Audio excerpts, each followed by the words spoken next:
사회보장적 급여라는 것이 있죠. 공무원이라든지 군인연금 또는 산재연금, 국민연금 같은 이 사회보장적 연금 제도가 있습니다. 그 취지 자체가 생활안정에 복지 향상을 위해서 국가에서 만든 사회보장 제도입니다.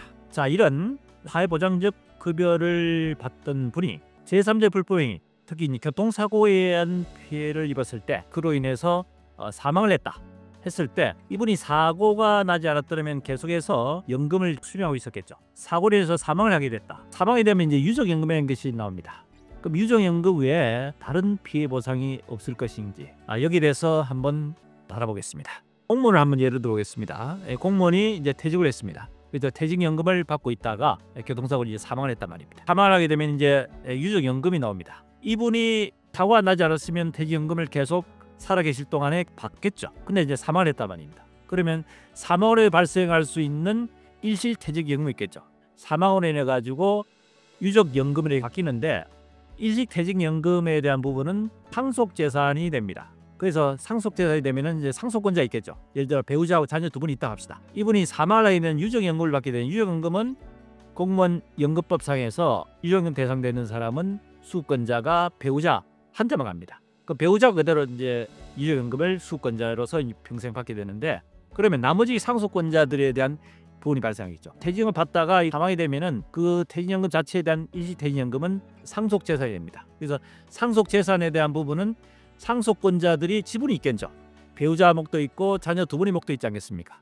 배우자는 유족연금을 계속 받게 되지만 나머지 상속권자인 자녀 두 분에 대한 부분은 본인한테 오는 피해 보상이 없겠죠. 그래서 법원에서는 퇴직연금을 받다가 사망한 경우에 상속 지분에 대한 부분은 나머지 상속권자에 대해서 상속공제서를 해서 별도로 지급해야 된다 하는 것이 법원의 입장입니다. 일시퇴직연금은 사고로 인해서 발생할 수 있는 겁니다. 예를 들어 사고 발생이 되면 손해배상 청구권이 발생하겠죠. 손해배상 청구권이 발생한 것은 그것은 상속재산에서 상속지분에 대한 손해배상 청구권을 행사할 수 있는 권리가 다 상속권자에 다 있습니다. 사고 발생하면 일시퇴직연금이 있고 유족연금이 있지 않겠습니까?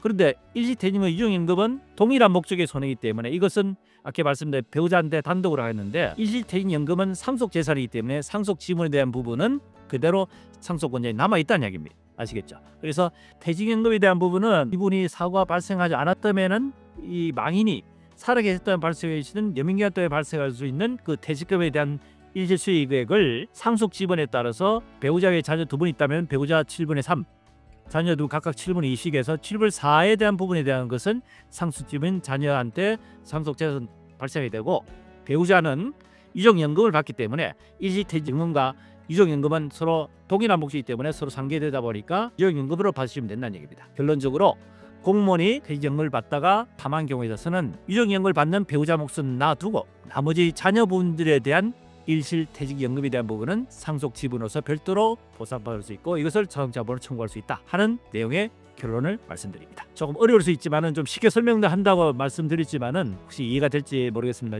여러 번 걸쳐서 다시 이 유튜브 내용을 계속 청취하시면은 조금 더 이해를 하실 수 있다고 생각합니다. 상당히 중요한 내용이기 때문에 오늘 다시 한번 다뤄볼 시간이었습니다. 도움이 되었으면 구독, 좋아요 부탁드립니다.